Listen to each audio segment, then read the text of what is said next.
Good afternoon, everyone. Yes, you're right. You heard me right. It is afternoon. It is 2:00 in the afternoon Eastern time, by the way, in which we are at the Rosen Center Hotel for the International Space Development Conference, and we're doing our first ever live podcast from a conference anywhere. So let's hear it from you. Let's hear some guys here. Yeah, let's hear some noise. Let's hear some noise. Thank you. There will be more, I'm sure. We're going to have some fun today, and we don't know what's going to happen. And so we're going to take audience questions on a lot of topics, and it's going to be really interesting. From the news desk at the Center for Space Commerce and Finance, my name is Thomas Andrew Olson, and this is the Unknown Quantity.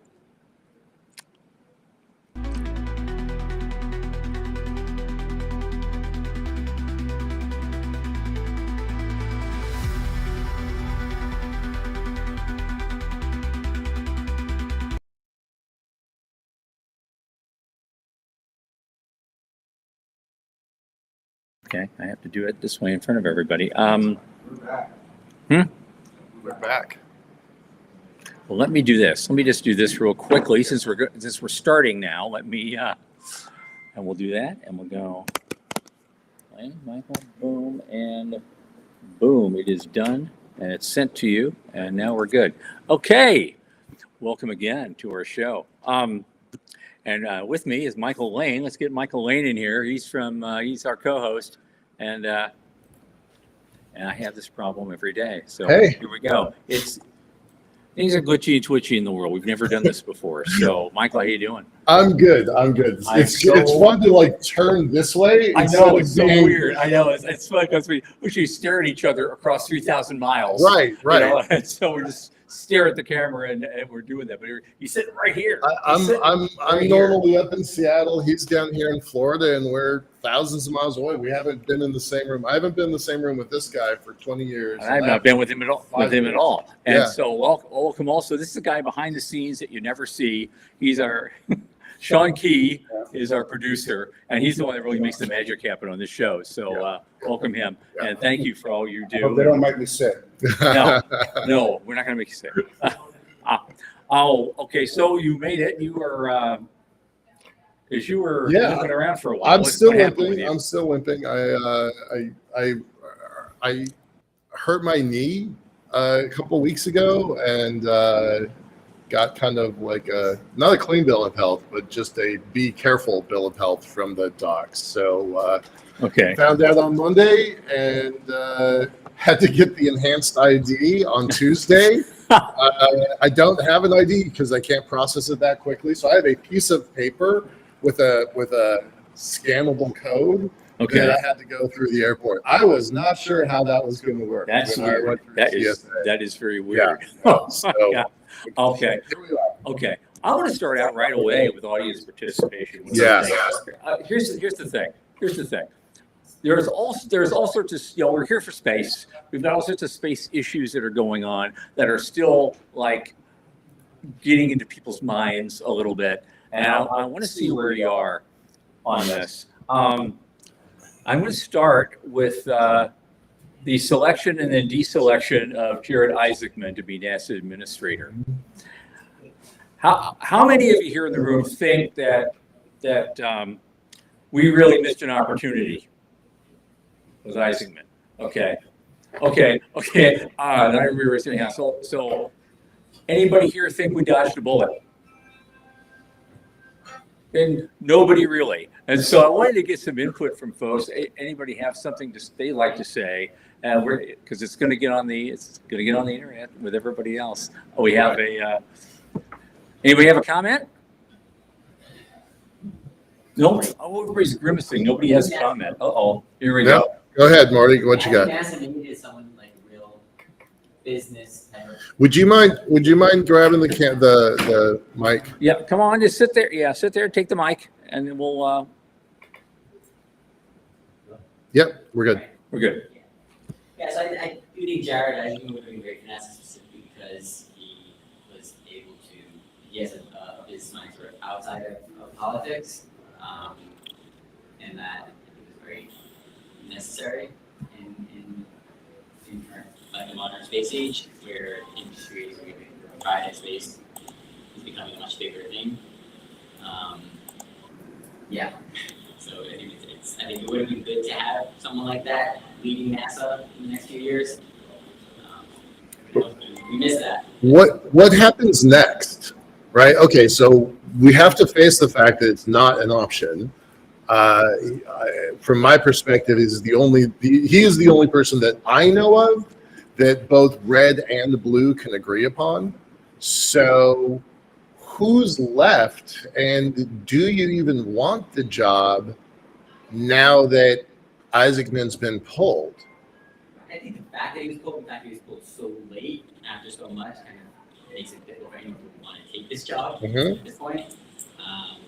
So I think definitely the way he was pulled kind of messes it up for anyone trying or wanting to try to get in a position like that. It just makes it very difficult. And obviously, budget and like that, it doesn't help. Right. Yeah. Right. By the way, give your name and your organization too. Morty Freeman and WSpec Incorporated, international competition focused on space elevator technology, developing and advancing future space elevator technology using competitions, educating students on it, and also benefiting the world we live in right now constantly. Awesome. Yeah. Awesome. Well, that was actually excellent addendum, Morty, because that was the next thing I was going to ask you. Since you are also speaking at our business track tomorrow afternoon, I was going to say while you're here, give us a quick tease over what you're going to talk about. You kind of just did. So great. Thanks so much. Does anybody else have any comments about Isaacman or NASA administration in general? We'd love to get your opinions, for real. Yeah, please. Great, thank you. A little bit of something. Okay, great. No, this is for everywhere. I think you're wearing a bunch of NASA swag, so what's your, Artemis? Yeah, great, good. And what's your name, please? Chris Jensen. Great, Hi, hi, Chris. Hi, Chris. Welcome. I retired programmer / database administrator. Okay. And they were, I felt some of the best I did years of my career. As far as the husband goes, not only does he have the business sense, I think he has the desire to make stuff work well and was willing to make longer term plans as far as how NASA goes forward. Yeah. And money for him is not an issue. Right. He was going to donate his salary. Yeah, that was amazing. Yep. Yeah. Okay. Cool. Folks have made a political issue out of it. I know, because a lot of people said that you finally lost out in the end because you didn't fit some kind of model of a political purity test. I don't know if that's true or not, but that goes around a lot. Right. What do you think? That's what's come out, and I had the same feeling. I don't know if that was the real reason or not. Yeah. All right. What's another big issue? I know there's the budget they submitted that just gutted a lot of science. Right. And and we've talked about this before. I don't get it because I'm as conservative as they come. I'm somewhere to the right of Margaret Thatcher. But you know what? The science matters, and the budget they had at the present level only represents about maybe 1/3 of 1% of all federal spending. Right. Surely they could have cut something from somewhere else and left the NASA budget alone. I just don't understand that. I got a twist on it. Yeah. You want me to go out there? Yeah. I'm not on the camera. So,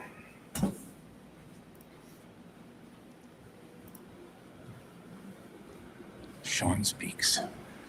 Introduce yourself. Introduce yourself on camera. Introduce yourself. peace be with you.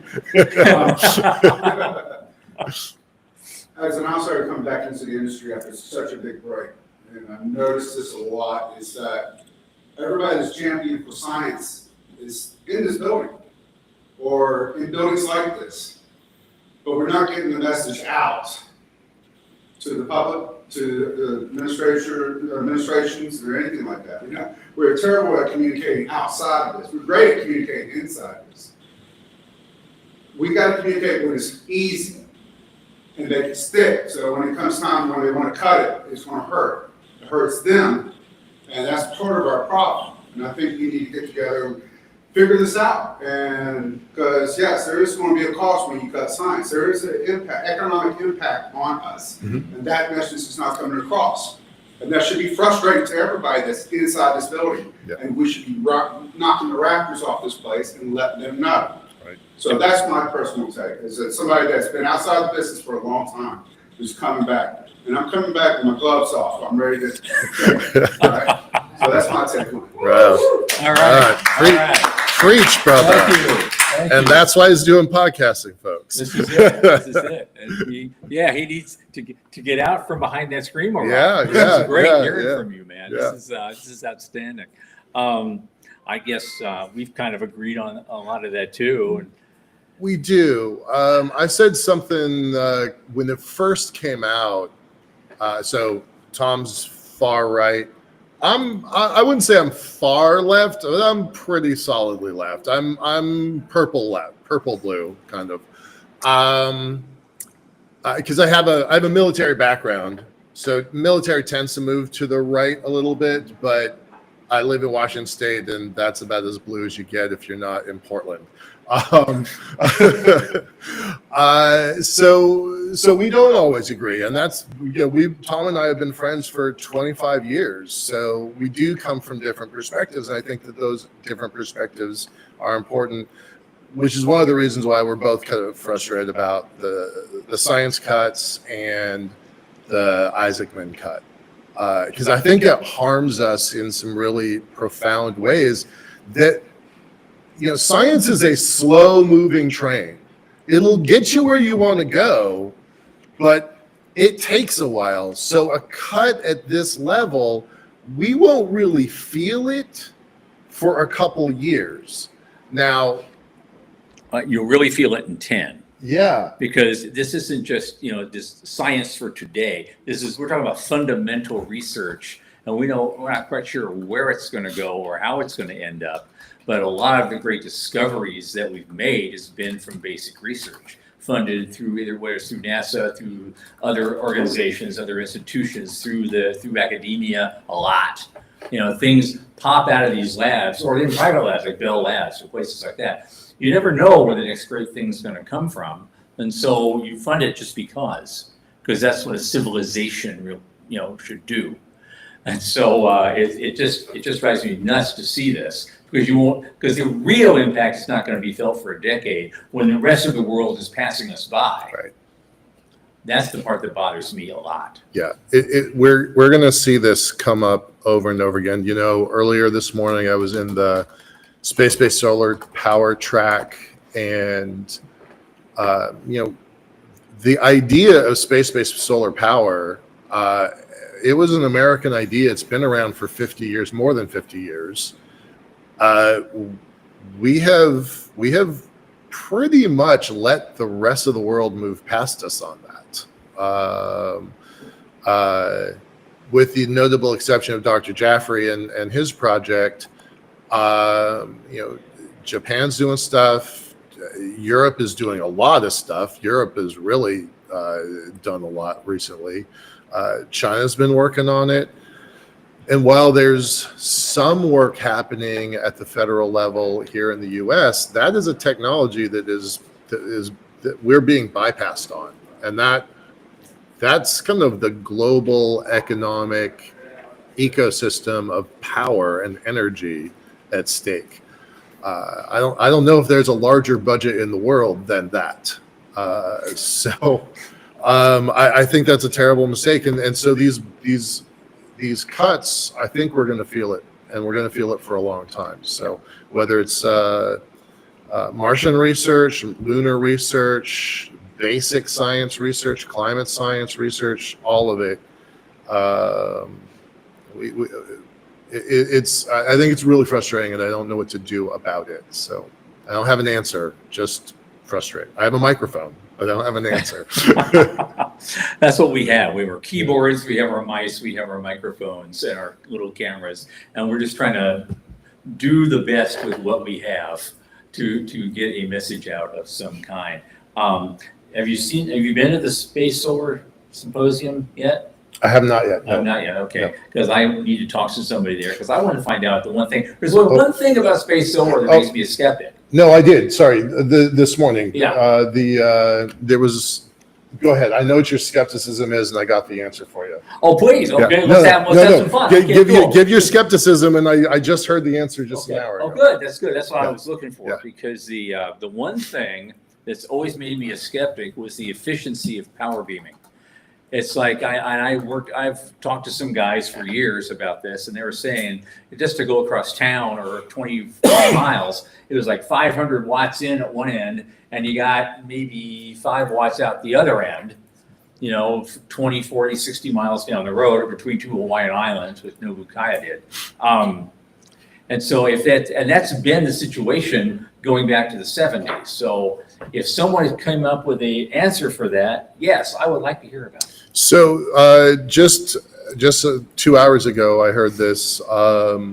Dr. Jaffe was talking about it, and it's a power density problem. And yes, the amount of energy goes in has to get filters and converted and turned into power, and then on the bottom end needs to get turned into power on the receiving side. And he had some charts up there that were comparing the stuff we already use: coal, gas, natural gas. Those are very energy dense systems. Yep. And for the most part, the renewables don't have the same energy density. And he's like, we're going to have to work to solve that problem. And so the way that I understood it, and I'm not an expert on this, but the way I understood it was because the sun's energy is so distributed, we can pull a lot of power a little at a time. And we didn't need to worry about the compactness of coal, gas, natural gas, things like that. We just have, sorry, I keep Lots of energy density in Right. nuclear. Yeah. Well, that is, I think that is a real answer, right? I'm a big believer in portable nukes, neighborhood level nuclear systems that can power 100 homes. It's part of your homeowners association if you've got a condo in New York, right? Like, I think that is where the future is taking us. But I still think that space-based solar power has a place. I can imagine placing these over the top 300 cities of the world.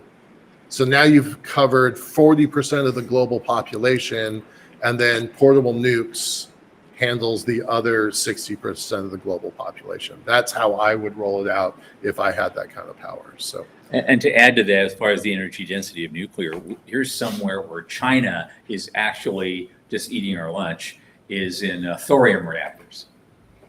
And they're building them as fast as they can to meet their own energy requirements. Thorium reactors is like a 3rd or 4th generation technology. It's much cleaner. It's much easier to deal with waste, and there's not as much of it. And so there's a lot less danger of meltdowns and those kinds of things. These are completely different systems, like salt or something they use. And so we should be building these things, I think, about one a month until 2056. And then maybe we'll have enough to actually meet the requirements for the rest of the 21st century. China's doing this already, is the point. And the reason I think we haven't done it yet, I mean, I have to throw this out here because we still stick with the old uranium, plutonium reactors. Because those reactors also provide material for fissionable nuclear weapons. Take a look at your screen, sir. This is something you have not seen because I did not send it to you. All right. But this is you're gonna have to look it up there if that's visible. I don't know if you can say it as well. This just came out a couple of days ago. Energy usage by country, and it's moving from 2023 to 2035. Blue green to the blue graph to the green graph, right? So here's China, 9 terawatts, 9 going to almost 10 terawatts. Here's America, 4.4 and a quarter to 4.4. That's a lot of power, y'all. That is a lot of power. That is not one nuclear power plant a week. Right. That's a dozen nuclear power Yeah. plants a week. Yeah. So I thought that was pretty interesting. I was a little surprised at this number that our growth isn't all that big, especially compared to the other industrial nations. Sure. And that's because those folks don't have the same power grid we do. We already have an enviable power grid in the world. So our jump didn't have to go as big, and we don't also have the same amount of real estate as these three. Indonesia has 3,000 islands, so that's a really hard grid to build. And then India and China have just a lot of people. So I like, it took a second to understand this. But this is a lot of power, y'all. This is 20 terabytes, terawatts of power. Honestly, it's a lot bigger than I thought, and that makes the space-based solar power solution harder to deploy. And it doesn't, and then the local nukes also become relevant. So yeah, it's not an easy problem to solve, even if you use space stuff. Okay. Do you want to go into some of the news? Yeah. Or Let's do that. We got tons of stuff. We got to talk tons about here. There's a lot of stuff because this show is generally at the. You all right? We're at the we're at the kind of the crossover, the confluence of space and money. So where we joke a lot about business, we talk about who's doing what, and lately on our show we've discovered that it's like all of these people, all these companies, all of a sudden, just in the past few weeks, it seems like, are making huge amounts of funding deals. Like this is okay. Varda is launching an in-house spacecraft for manufacturing, but they raised a few million to do that. We've had all sorts of companies that have been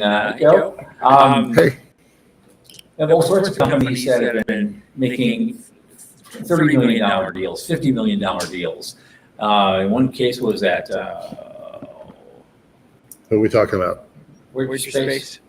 Voyager, Who made $380 million. $380 million, just like boom out of the blue, and because they're all this development is going on so quickly, and people are just raking in so much money. It's making the industry huge. Because when we started doing this 25 years ago, the industry there wasn't a lot to it, and now it's a $625 billion industry, and it's going to be $1 trillion industry probably by what 2035. Oh yeah, Something like that. Might be so.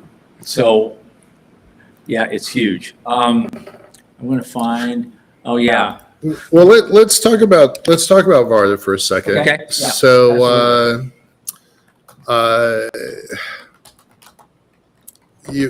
reminding folks, they were supposed to return a capsule, I think it was last fall in Utah, and they got denied. The FAA denied their request for a reentry capsule.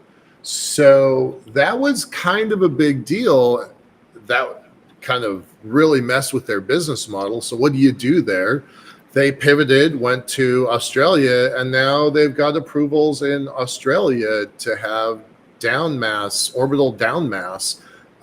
Sean's making a really big deal out of that the down mass is a vital component of this new ecosystem, one that the industry has mostly ignored. So now Varda's stepped in, got denied. They're an American company. They got denied by America, and now they're shifting to Australia. As I almost want to use a flag of convenience phrase here, but this is a giant error. This is a gigantic error. Well, here's the thing. I think that Jim Dunstan talked about it at the plenary this morning about crazy, stupid stuff. Yeah, That crazy, they're stupid stuff. plaguing Yeah. everybody in the business, especially startup companies. They realized, I got in to do this. I made this round. I got this huge round, $1 million to do this and this, but it's all communication related, satellite related. And then somebody pipes in, this one agency is going to need some compliance from you on this and that and the other, and that the cost of that compliance is going to be $400,000. And and then Jim says, if you just hired me a week before you closed your round, I could have told you this, and you could have closed your round for more money, and you'd be okay. Because now you have to go back to the well, Right. or all of a sudden, and you've only just closed your round 2 months ago. Oops. And this is a problem that they've been having in general, and and people are realizing it is a big problem. When you get permission from governments to launch something into space, it's technically only one way. You have to get a separate permission to bring something down again. Now, in the case of, we have a long history when it comes to human crewed spacecraft. That's a separate thing. But if you're launching an experiment, you're launching a series of experiments, you're doing something else, and then maybe you go out and get a sample of something, you want to bring it back. That is a huge bureaucratic nightmare to be able to bring it back again. And then they launch and bring back something out of India, and then they got in trouble. In I general. didn't catch that one. Yeah, it was years ago. Okay. So they're also looking for a flag of convenience to bring something down again, but they're still a U.S. registered company, and so they got in trouble anyway. And I haven't heard much from them since then. I don't know that one though. So, Yeah. No, the regulation element is. I like this one. It says Honda unexpectedly enters the space race. They had this little rocket launch that they did. I don't know why they were going to use it for, but now all of a sudden, I love how they put it that way. We just accidentally launched it. Kind of worked. So I guess we're in. Doug Plott is not in the room. He's here, I guess. His comment is brilliant. Yeah. He's like, welcome to 2013. Right? I wrote this nice article, this nice couple paragraphs in LinkedIn saying, "Hey, welcome to the club. Glad to have you. Excited to have you. Blah blah blah." And Dr. Plott is like, "Well, welcome to 2013," because there's some truth to that, right? They are a decade behind the curve, but given their resources and their potential, I kind of think they can catch up pretty quickly. But that comment does remind me of some from my IT days going way back. Yeah. Back when mini computers were a thing, and Digital Equipment Corporation was DEC, manufacturing them, and IBM always kind of fun them as being this little redheaded stepchild down here. And, big iron is what we're going to keep doing for the rest of our lives. And then sometime in the 80s, IBM decided they were going to build a mini computer. And the head of digital, forgot his name, he put a full-page ad in the Wall Street Journal. And it's something in the order of, it's been said that IBM's entry into the mini computer market is going to legitimize that industry. The bastards say, welcome. This kind of sort of reminded me of the same thing. Yeah. We've talked before about there maybe are not enough spaceports in the world for what the future is about to kind of turn on. That's a bottleneck. And a couple of years ago, there was a rule basically in venture capital: no more investments into rocketry companies, because there were 200 tracked rocketry companies trying to figure out launch of one kind or another, and they basically ate each other's lunch. And it turns out that was probably good move. But what we weren't paying attention to back then, 5 years ago, was the sovereignty element. That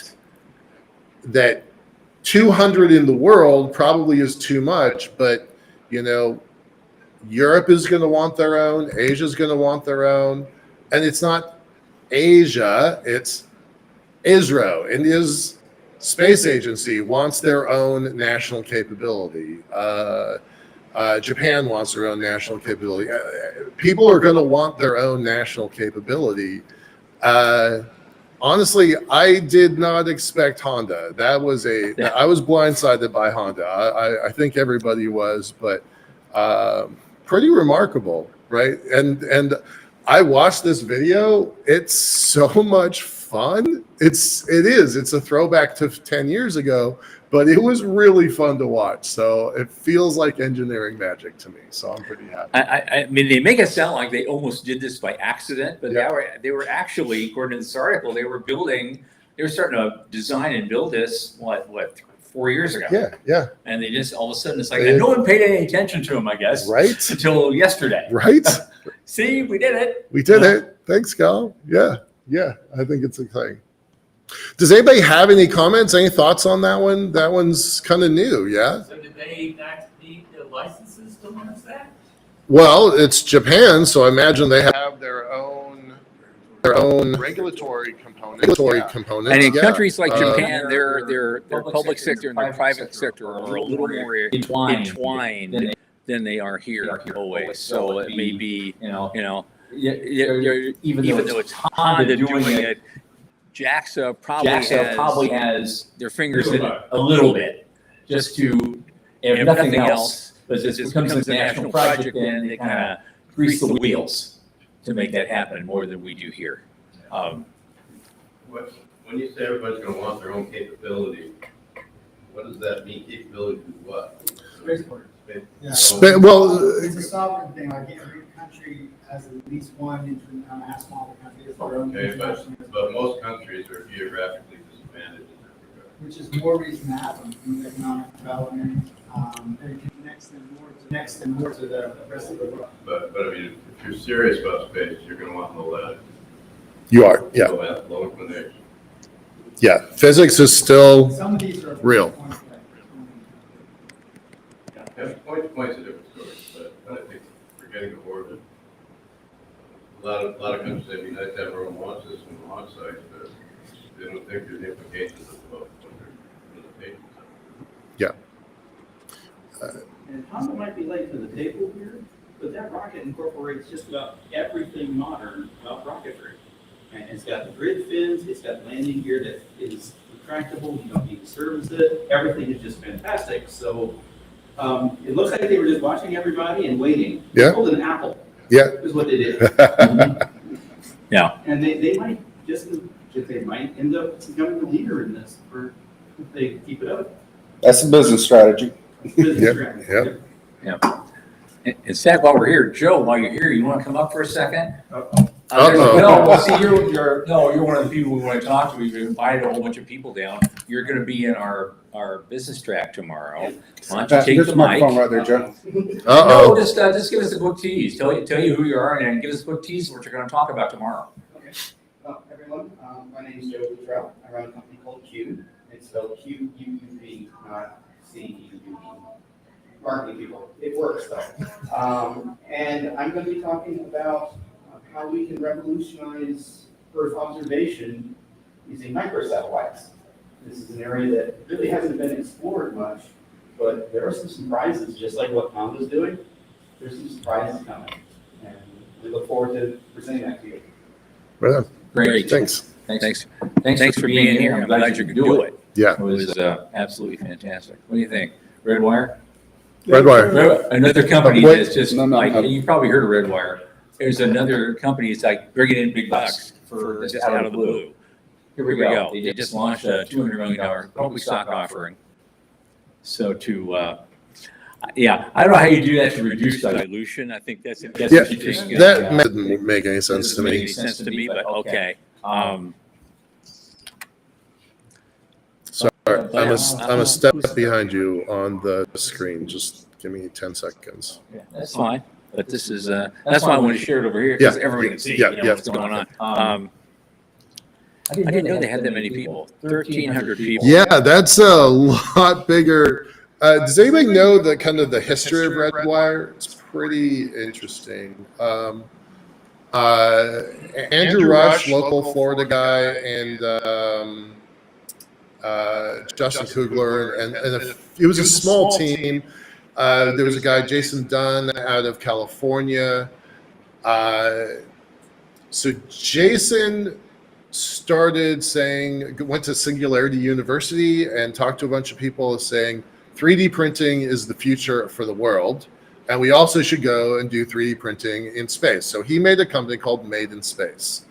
Fast forward, they're putting experiments on the International Space Station, and Justin Kugler, who was one of the program coordinators, I don't know what his actual title was helping move cargo through experiments, not cargo, moving experiments to the International Space Station and greenlighting stuff, which was really great. And that moved through cases.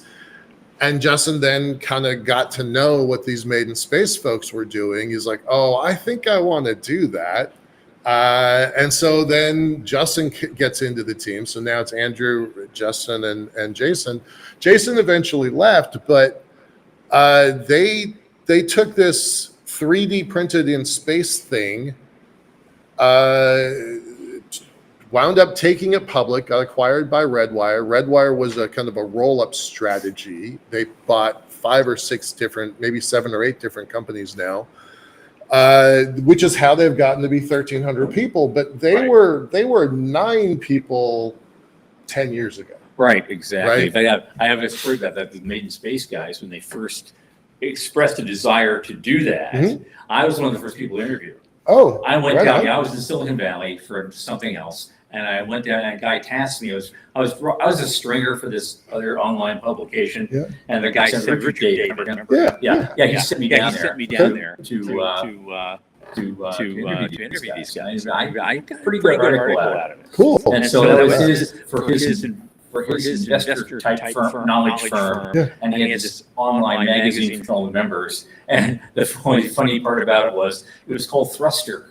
Oh, perfect. Thruster Right. magazine. It sounded kind of something maybe a little less savory. Less- I'm like, less no, savory. I'm not writing for a pornographic publication. This is space, and take me seriously, damn it. And so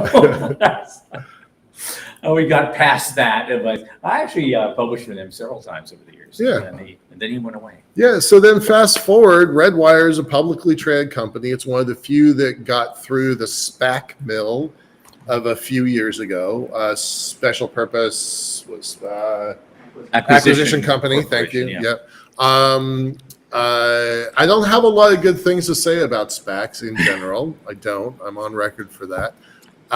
But there have been some surprises, and I would argue that Redwire is one of them that kind of like danced their way around through and the regulations.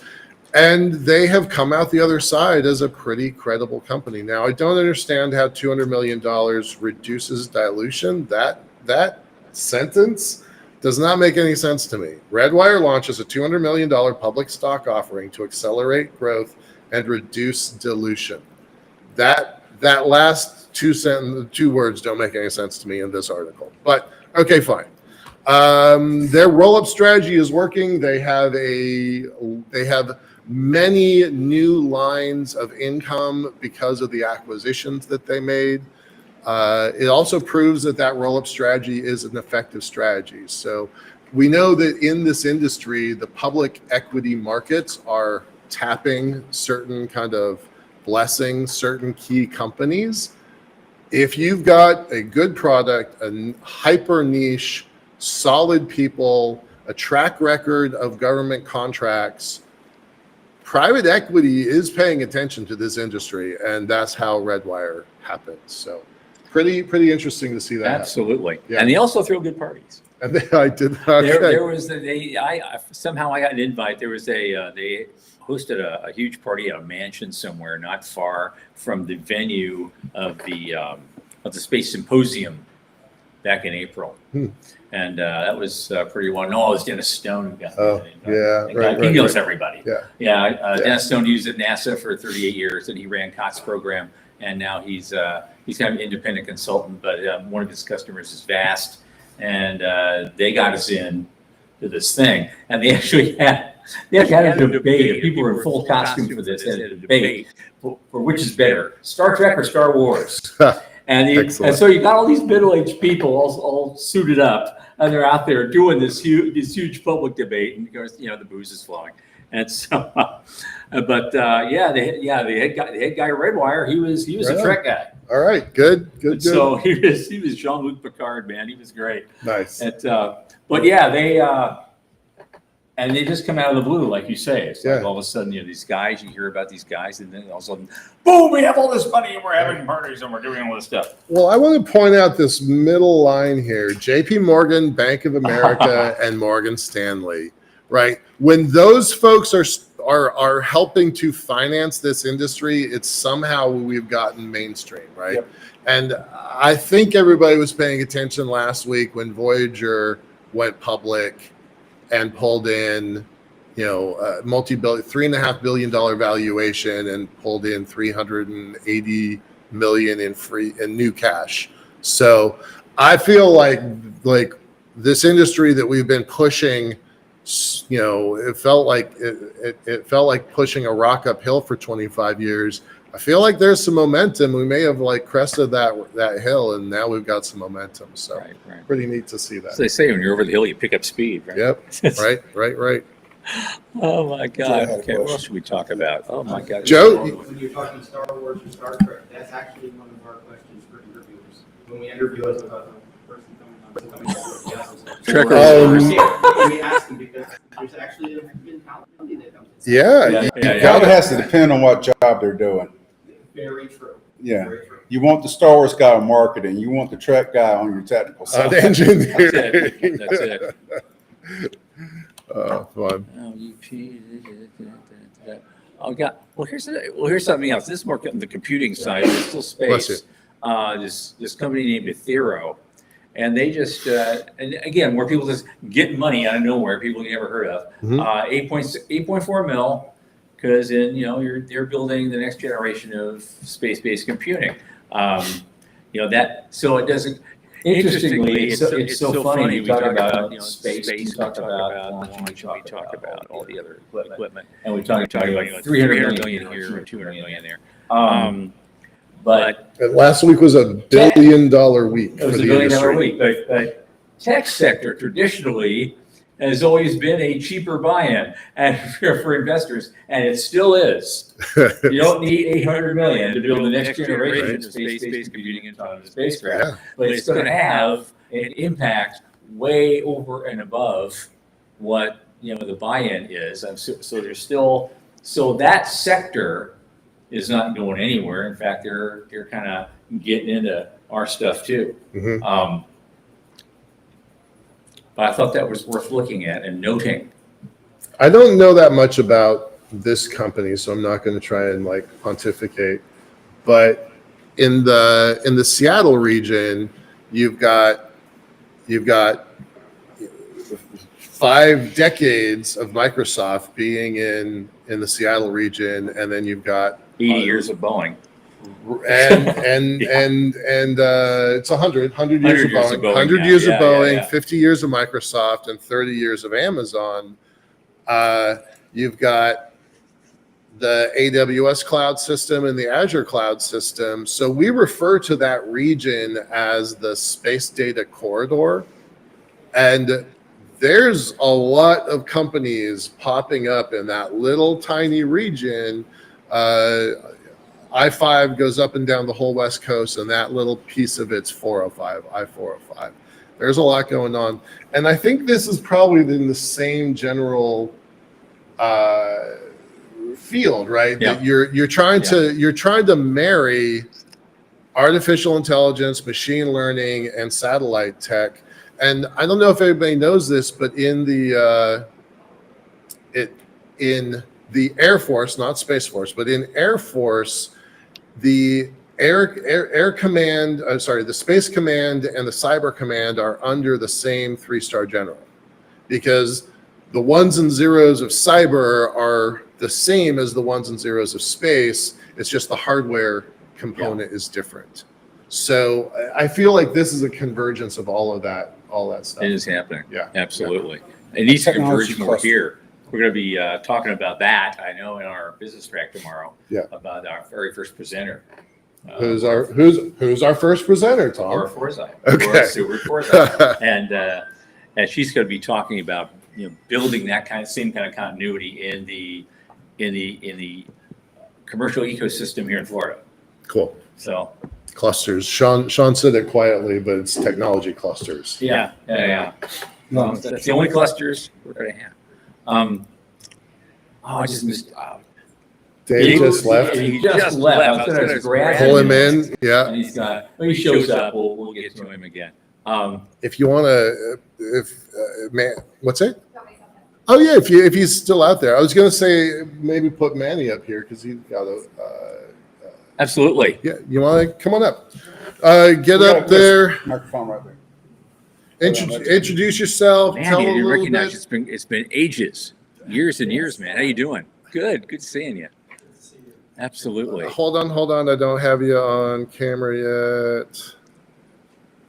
Cool. Yeah, Okay. just give a Please, little who are you? What are you introduction. doing here? What you're doing? What are you about? So I'm meeting some very old friends going back 25 years. My name is Manny Pimenta. I'm an engineer by profession, but I have been involved in the space community for 25 years. I went to a Return to the Moon conference in 2000, Cool. and things just took off from there. I ended up running a couple of Return to the Moon conferences myself and started a couple of moon-themed companies, one called Lunar Explorer. And 20 years ago, Lunar Explorer published the world's first fully immersive, fully interactive virtual reality simulation of the moon. Not a good business plan because there was no virtual reality market back then, but there is one now. And so I created Virtual Moon to redo everything we did with Lunar Explorer and make moon experiences available to the entire world, to the public at large. Oh, just hold on. Just grab a seat. Just 2 seconds. Yeah. Oh man. Sorry. So basically, yeah, you're still a lunatic. Yeah. Still You're a lunatic. Good for you, man. That's great. Well, it's coming back into vogue now. Yeah. And, Yeah. so I always give kudos. 3 cheers for the guys who stuck with it. We got a bespoke AI at my company. Like we're building it from scratch. One of the things I had to do, I've written this 30 or 40 page glossary of terms, right? Because this thing is a very dumb, smart machine, right? Mm-hmm. And one of the things I put in there was lunatic. and it comes back with this term is out of vogue, and it goes back to like what's it called, the DSM, the psychiatric medicine group. Anyway, they're like, this, we don't use this term anymore. I'm like, yeah, that's okay, fine. We're modifying that to make it a term of endearment for our industry because, and it comes back with visionary and capable and exploratory and stuff like that. So Yeah. Yes. A lunatic is somebody who's crazy about the moon. about the That's moon, crazy right, about yeah, the moon. Yeah. Okay. All right. So Hey. this is always a show about the intersection of money and space. So talk a little bit about money and space of virtual moon. Well, what do you want to know? How we're going to make money at? Yeah. I mean, we only have a few minutes, but we Sure. want to hear that. Yeah. Sure. So we are on a mission to evangelize space, again, to share the experience of space with the entire world. And we think the moon is the most natural connection point for people because everybody is familiar with the moon. It's an object in the sky that you've known since you're a little baby. And so we think there's a natural attraction of people to the moon. And we already created an Apollo 11 landing experience where you get to stand on the moon. We recreated the terrain at that location. That tranquility base exactly as it is. And you get to travel back in time to 1969 and you watch the landing of the Apollo 11 Eagle exactly as it happened. We used telemetry data from NASA to recreate the exact landing path and the maneuvers of the Apollo as it comes down. And we've been showing this to thousands of people now. Oh, And great. invariably, we have That is so amazing reactions. People are blown away. Yeah. Of all ages. We've had kids as young as 4 and as old as into their 90s. Wow. And so we're going to do this for the entire moon. The Apollo 11 landing is just a demo showing the direction of where we want to go. But because we think that there's this affinity of people for the moon, and because the experience that we're creating is something like nothing else out there, we think we're going to make this available for free to the entire world. So we think that we're going to attract a lot of people. And when you have a lot of traffic, you can actually monetize that. We'll offer people premium experiences and premium things they can do on virtual moon. But everyone will be able to access the moon and explore it and experience it for free. That sounds like an insanely great experience. I think I'm going to have it myself. It's going to be awesome. So let's follow up on that. We'll be setting up here, actually. Oh, cool. That's even better. Yeah. I can do it. Right. Thanks so much. Manny, good seeing you. And we're going to see you some more. Thank And, you. Good to see you all. And thanks for giving me a little platform here. Absolutely. Yeah. Glad to do it. Someone else I want to invite up to the mic is Dr. Dr. Lee. Pascal Lee. Well, part of what this show is about this week is also kind of profiling some of the unsung heroes you may not have seen that are working tirelessly behind the scenes to make this conference a great reality. Pascal, tell us what you've been doing and how you've been doing it, and thank you in advance so much for all your work. I'm just unsung. You're sung now. You were the unknown quantity. Now you're not. You see So- how that works? So folks that are new to this, right? So the Center for Space Commerce and Finance has been sponsoring this podcast for almost a year, 9 months. And then going on 9 months. we started out just twice a month. And then when we brought in Sean, we amplified to twice a week. So we're on Mondays and Thursdays. For me, West Coast, it's 5 o'clock. For y'all, East Coast, it's 8 o'clock. So twice a week. Find us on all over the internet, but go to the Center for Space Commerce and Finance. And our show is really this intersection about money and space. That's kind of what we prioritize. There's so much going on. There's some policy stuff out there, but because Tom and I are part of that earliest crowd focusing on the commercialization of this, that's how we wound up with this show. So just to give everybody else some background. Right. So we're live right now. Right. We get Pascal going back out into into the this. world. So we had the moon guy. Now we have the Mars guy. Yeah. So let's, what you doing, man? I want to hear from you. Well, I just work here. I'm happy to be here. But I guess the question is what? How do we make money with Mars exploration? Go with that. Yeah, because Go with that's that. a big question. So, I actually tend to think that we can learn a lot from history. Well, at least we should be aware of what's done in history and see what's happening to hold to the future. But when it comes to the moon and eventually Mars, to me it's normal that nations, in other words governments, fund the initial exploration and sort of the breaking of the frontier for these places, because it's otherwise an extremely tall hurdle for commercial enterprises to sort of push through. It's a big risk. It's a big financial risk. I mean, even if there was gold behind the wall, it's a big investment up front. So governments, I think, are in a better position to do that because governments not only have large amounts of resources sometimes, but they have the sort of strategic or geopolitical drive to do some of these things beyond just satisfying scientific curiosity or opening up an economic frontier. So the moon and Mars, to me, are very similar to Antarctica. The U.S. government spends every year about $2 billion for the Antarctic program. The NSF's Office of Polar Program funds roughly, I think, last time I checked, $2 billion a year. You might ask, well, okay, it's National Science Foundation. Why are we spending $2 billion in science in Antarctica every year in the Arctic? And the answer is, it's not for science. It's because it's very important for the United States geopolitically to be present in Antarctica. Right. There are other countries who have established presence there. We are among the first to have established permanent presence there. And not only that, but there are future resources to be held in Antarctica. And if you're not there at the table, you basically might not be there when it's time to divvy up the pie. Right. So that is the reason why the U.S. government, I think, is justified in spending $2 billion a year, taxpayer dollars, to just be there. Now, once you've committed to being there, what are you going to do? As I said earlier, you're not going to open a bank branch or a law firm. Right? Law firm? Yeah, I will. We got one. Not Okay. at first, but you're going to do science. Okay? Yeah.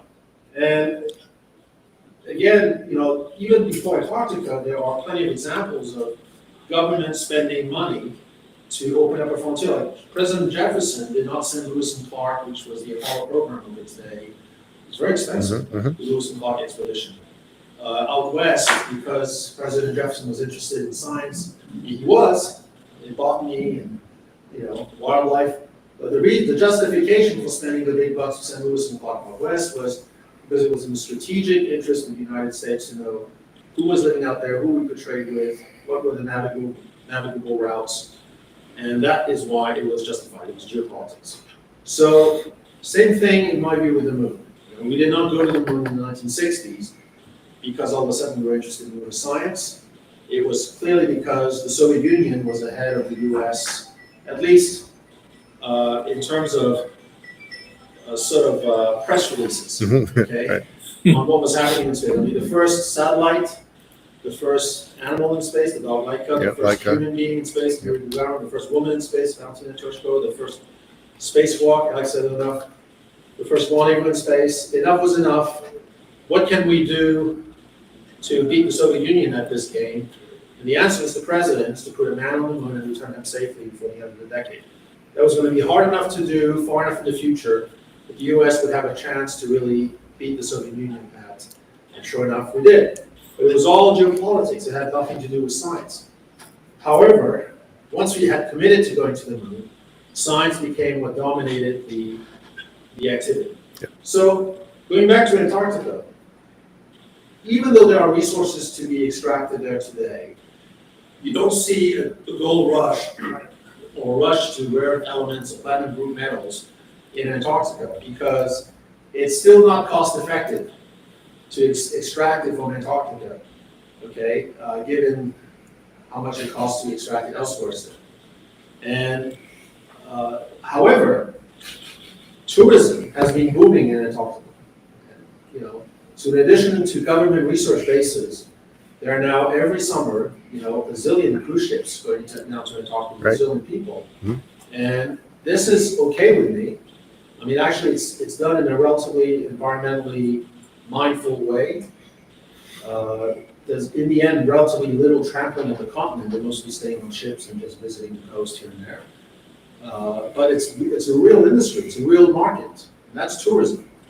And this is before we even do ISRU in Antarctica. In fact, we don't ISRU anything in Antarctica. We bring everything we need. Even drinking water is brought to Antarctica at the same time. Okay, so at least the basics. So I think it's the same thing with the moon.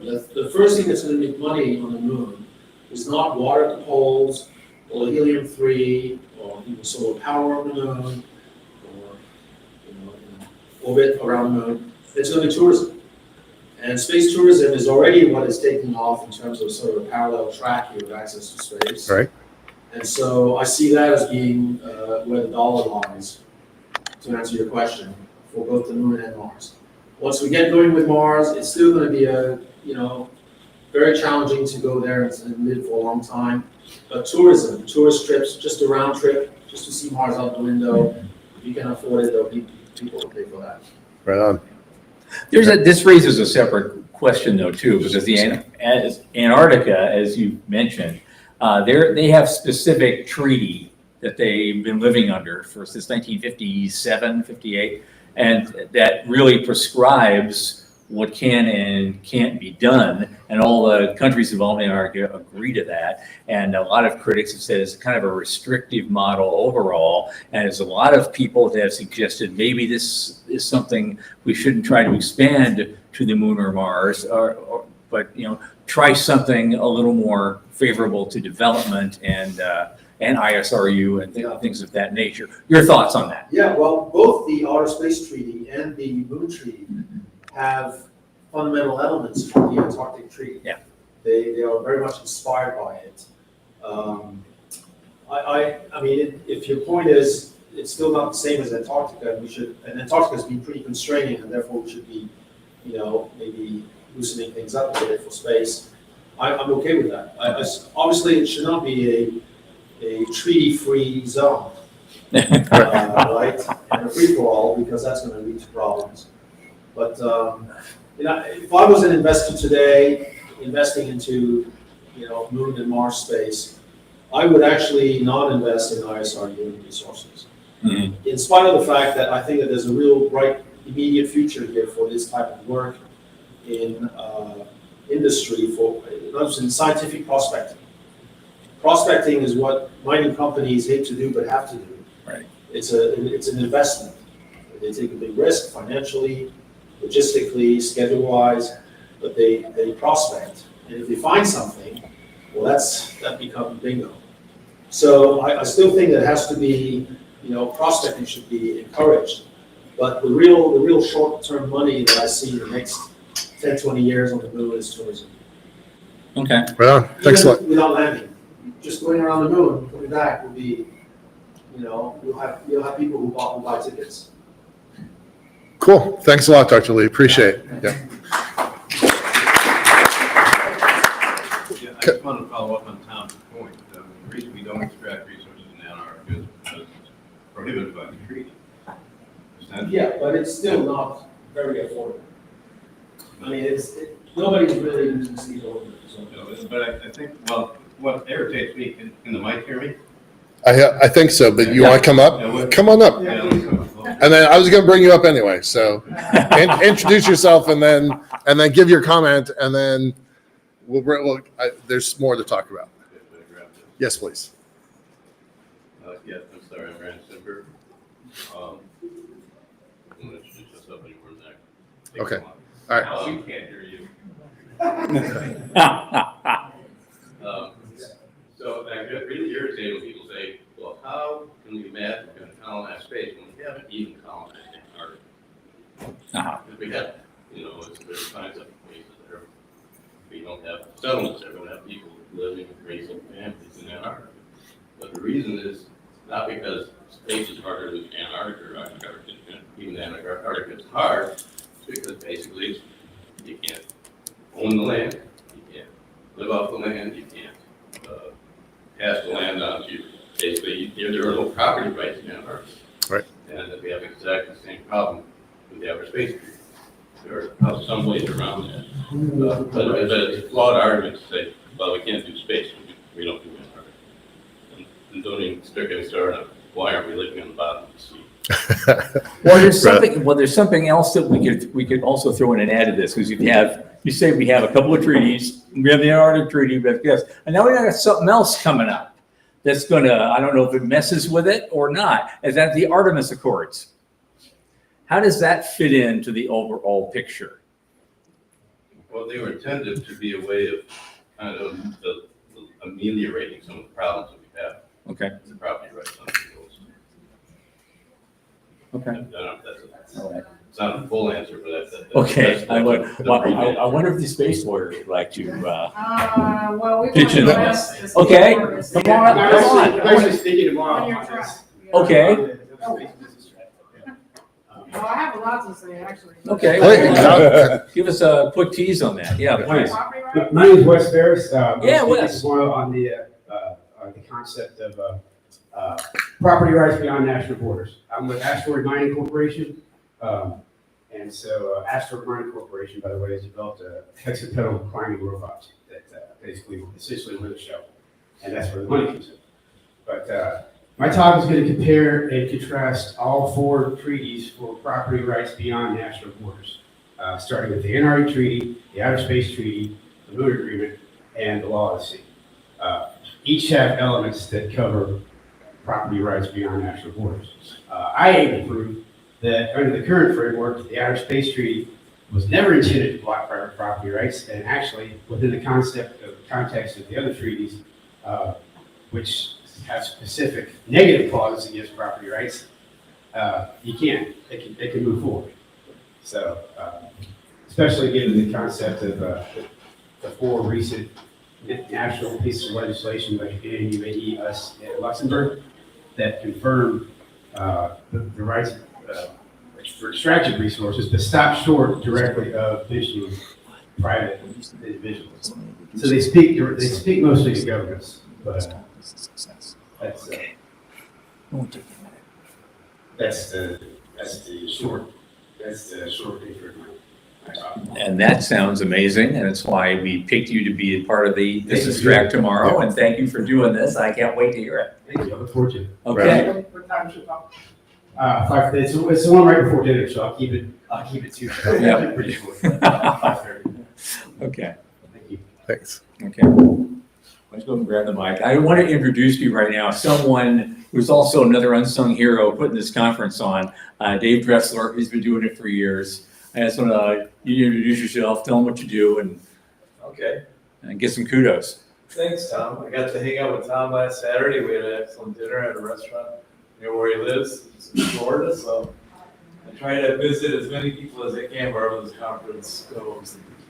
But yeah, I've been doing this for, let's see. Did my first event for ISDC in 2006. It was in Los Angeles, and I led a tour up to the Mojave Space Force. That night there was a company called X-Core that was getting ready to fly in space planes on orbit. Right. We miss And S-Core. that was exciting for the tour. They also had a company there that was a complete hack. They were making styrofoam spaceships that were going to float in the ocean or something like that. But anyway, yeah, it was fun. So yeah, thanks for your acknowledgement, Tom, and it's always good to have you on board. And this guy's doing some critical things, and look forward to watching you in the future, and hopefully it can help out in other ways besides ISDC. So yeah. Right on. Thank you. Absolutely. Thank you for what you do, man. I like everybody who comes in and kind of give them a little. These things can't happen without folks, right? Yeah. Like they can't. So thank you. Oh, you're very welcome. My pleasure. I love doing this stuff. It's great. Well, so do we. Santa Fe, how you doing? Good to see you again. Well, that's a good segue, Dr. Wright. You want to come up and talk about elevators for a minute? Please. Thanks. See, that was easy. We don't have to do anything. We don't do anything. We got the best Great job in idea. the world. Great idea doing this. The world. Great idea doing this live. Settle down over there. Yeah. It's a risk. I don't know if you saw the table up there, but we've got some people from space elevator competition. And so not only do we want to build a big one, but we want to use the small ones that people have been working on for quite a few years now as a kind of a consciousness raiser. Uh-huh. And I was just at Embry-Riddle Aeronautical University a couple of hours ago, talking to Sean Krause there with his space program, and they're doing a lot of interesting things about cyber threats and information like that. And we talked about getting students involved in space elevator concepts. Cool. And, we hope we can get something going there. But I think the focus here was kind of money in space, right? Yeah. So we, of course, have one of those big initial fixed cost kind of projects. Right.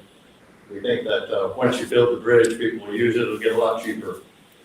But we also like to think a lot about how you're going to use some off-ramps from that project to pay for the project and to get investors interested at early stages.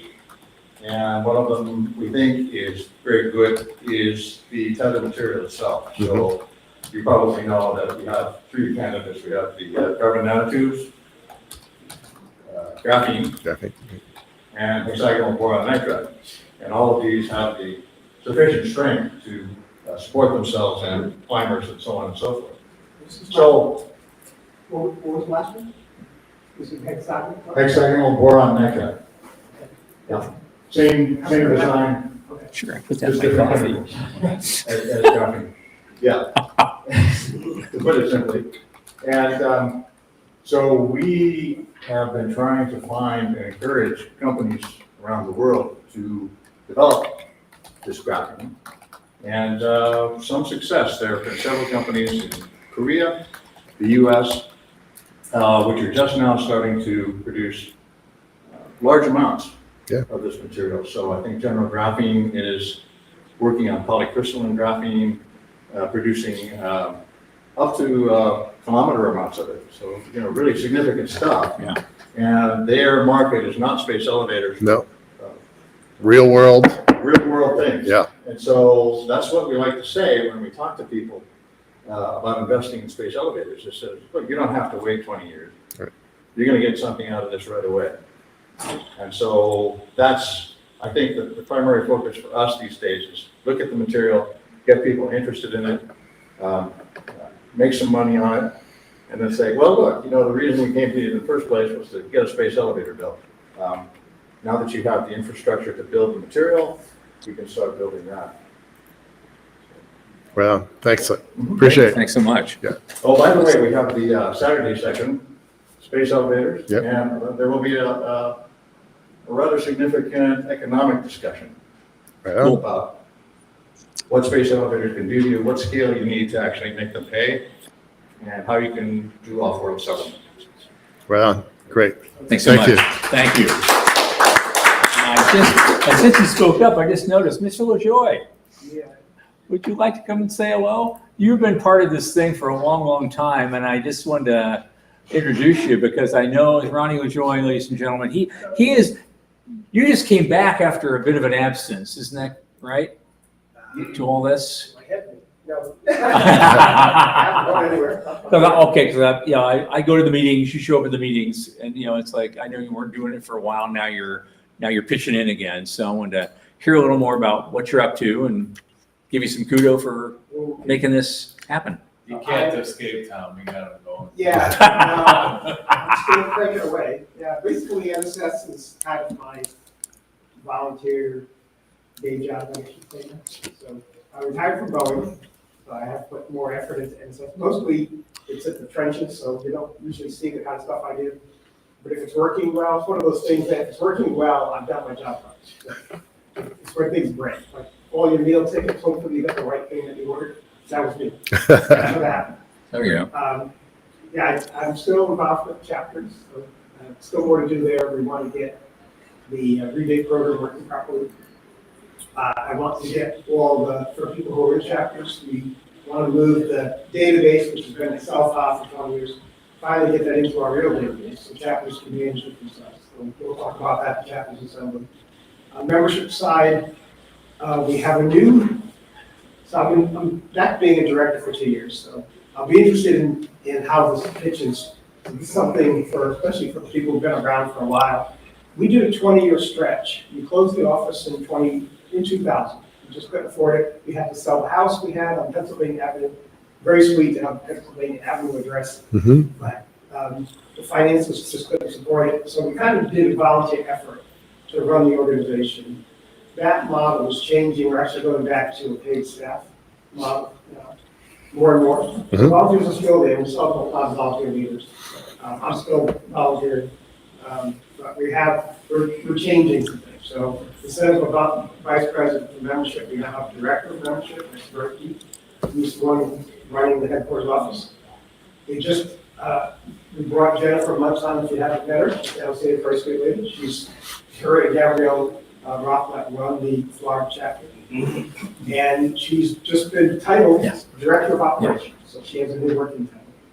And we now have a Director of Fundraising, so that's Macy, so she's also downstairs if she wishes to do it. She have ideas for how we can raise money. She's very open to hearing about it.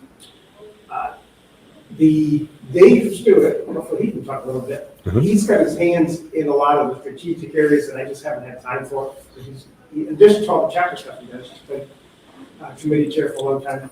He's involved with the bylaws committee, with the strategic planning committee. So there's a strategic plan in work and a new model. So I'm eager to hear about that myself. Yeah. And like I said, I'm back on the board, so I'll be hearing more about the strategic level of that. Yeah. Because of so much conflicts we had trying to do the board meeting during the conference, people had to go up and speak. So now it's not until Monday after.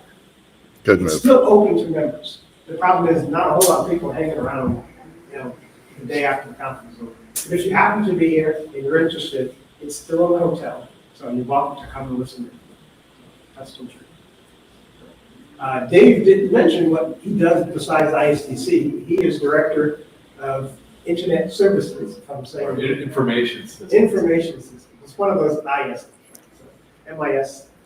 It's all on his team as well, so it's, part of it. And kind of slowly becoming kind of the expert on the membership databases. He's always open to help having additional volunteers. So anyone with web skills or any other IT skills, definitely need help.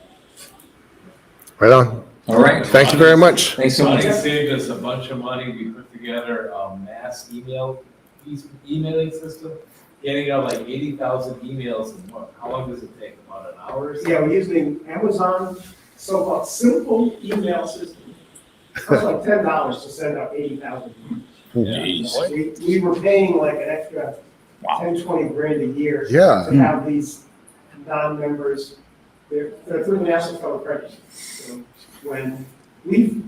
this is a success for our organization. We've doubled the size of the National Federal Credit Union membership since our partnership in 2013. Wow. And for everyone they bring in through our path, so they become what's called an affiliate member. NSF gets $5 to help service them in a limited amount we do, which is mostly through email. That's been a great thing. We have a new person here, I forgot her name, but she'll be here at the conference, a new kind of coordinator for National Federal Credit Union.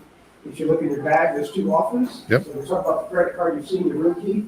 That's what the credit card looks like. So if you have one of these, don't put this in the hotel when you leave and say, oh crap, I left my credit card. There's also certificates of deposit. They also have the lowest car loan. I just bought a new car and I got an extra like 0.1% off the loan versus my local credit union. Very good relationship we have. Wow. Cool. Okay. Just sit down. Sit out there and see. I think we would like this young lady to be next. Sorry? Come on up. You just arrived. I know you're in our business track tomorrow. I'd like you to introduce yourself and give us a little tease about what you're going to talk about. My name's Roseanne Keeley. I'm from Enterprise Corporation, and this is after the USS Enterprise. So, but my background is investment banking, corporate advisory, and my business partners, they went along with Enterprise Corporation, not knowing its deep as its meanings, but enterprising is obviously very much related to fundraising and capital raising and those other matters as well. So yes, I'm speaking tomorrow.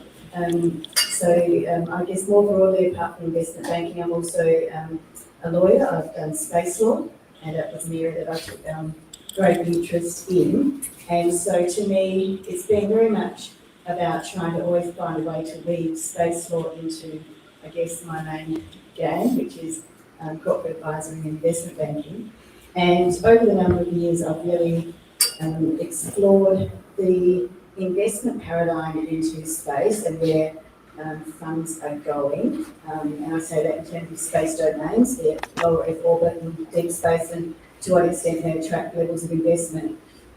But also to the extent to which there is an argument that we don't have, I guess you could say, sufficiently harmonised laws or sufficient clarity in space law to attract the appropriate levels of investment. My position is I disagree with that.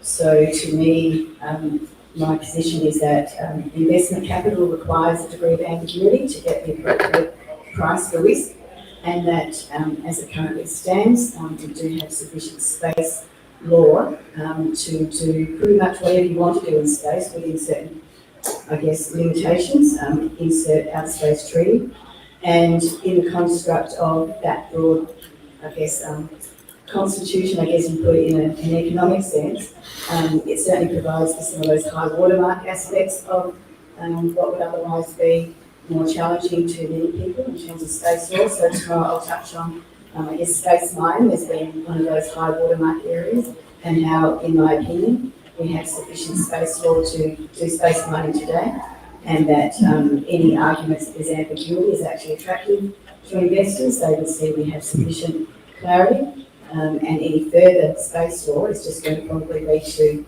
I guess, multi-jurisdictional brinkmanship, which is probably going to lead us to nowhere, and that we need to just get on. That's my position. Okay, that's great. And in case you noticed from the accent, she came all the way from Australia to be here with us. I, for one, am very, very happy about that. In fact, I had to do it. I had to get her here because we have a mutual friend and a guy named Kirby Eichen. And wonderful, wonderful guy. And he has so many superlatives about you. I could not do this.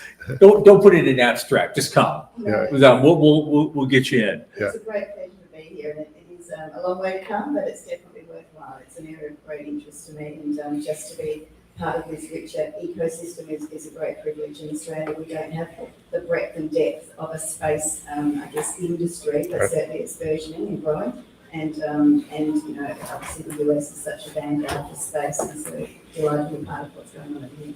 Thanks for coming. Thank you so much.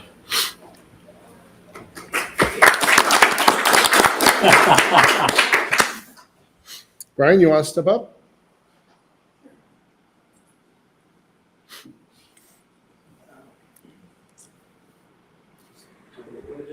Yeah, tell us what, introduce yourself, tell people who you are, and then what you're up to, and intersection, space, and money. That'd be great. Right, yeah. So my name is Brian Percy. I'm a conceptual design artist. I've been doing conceptual design for engineering architecture for almost 30 years. The last 15 years, I've really focused on space exploration, working with private space companies, helping them show the concepts of their missions in missions that are difficult to, not necessarily intuitive. So things like asteroid mining, power beaming, in-orbit refueling, CubeSat swarms, and also been doing work for scientific publications like National Geographic and New Scientist, and documentaries like High Frontier. In the last 3-4 years, what I'm talking about on Saturday is I've been working on, I've always been trying to increase the fidelity and the immersion to the viewer of the scenes that I create, to really show the concepts and the places and the scenes that I'm trying to visualize. And limited for decades on a 2D image where no matter how realistic it looked, there's only so far you can get into it. Even with an animation, you can't necessarily choose where the animation's going. It's a predefined path. And so using the recent developments in real-time gaming engines and virtual reality and augmented reality, I'm now bringing the scenes that I've been working on for decades into a real-time game engine where you can navigate it and you can interact with what I'm doing now is a Mars simulation in virtual reality, but with extremely high resolution. So it looks really good. I have world-class advisors across the board on the tech, the human aspects of it, and trying to make it so that you can simulate a full cruise experience. So you can log on with 4 friends from around the world and all play the same mission, or you could play it individually with very good AI instructed crew members. So the crew can work for you and you become the mission commander. You get to do some missions yourselves, or you can just tell them what to do, or you could have friends come in to the crew members' roles and they can fulfill the roles for you. And so I've been working on this for, it feels like my entire life. This is a culmination of everything I've done. I have thousands of hobbies. I didn't say I'll have 4 more hobbies, I'm sure. And I've really brought in all of them. The work that I've done has always been, I'm good at what I do because I love what I do. And so I find things, I started drawing when I was a kid, and those crayons have just turned into virtual reality, almost 50 years later. So, so merging all the different types of ways to visualize the mission, and that's everything from the the digital design virtually, being able to 3D print those designs because I have them, and make hand models for the desktop table because I have them virtually and physically. I can now project using projectors the virtual model onto the physical models so that you're now becoming this augmented reality board game that is live to the people who are in the game itself. And so we'll be presenting on Saturday, and like I said, it's every one of my hobbies all wrapped into one project, and hopefully that's the last project I ever worked on, so I've been self-funding it for years and years, but I'm trying to ramp it up. At this point, it's labor of love. Love itself doesn't pay well. But potentially, that love can lead to things that can be profitable. You don't go into love for the profit, but sometimes it certainly, money helps to enable the project. So I'm starting to roll into the financing role now and investments, and hopefully that enables me to bring on a lot more people into the team. Because if I continue to do it just myself, it's going to take another 10 years, and I don't even have patience for that. So that's right on. All Okay, right. Thank you very much. I should have said this earlier. Give us your website, and I should have said earlier when Manny was up here, but Manny is virtualmoon.vr, I think, virtual moon. So. And if you got other websites, I should have said that earlier, but go ahead. Yeah, so my website is spacehabs.com, and that is the simulator will just be called Space Hab Simulator. So everything that I do is based off of that the one website, and that's the VR stuff, the animations, and the publication works is all through spacehabs.com. It's brilliant imagery. It's brilliant imagery. We haven't had somebody doing this kind of work for a long time in this industry, and it's Right. really important to storytelling. So thanks, Brian. Thanks so much. But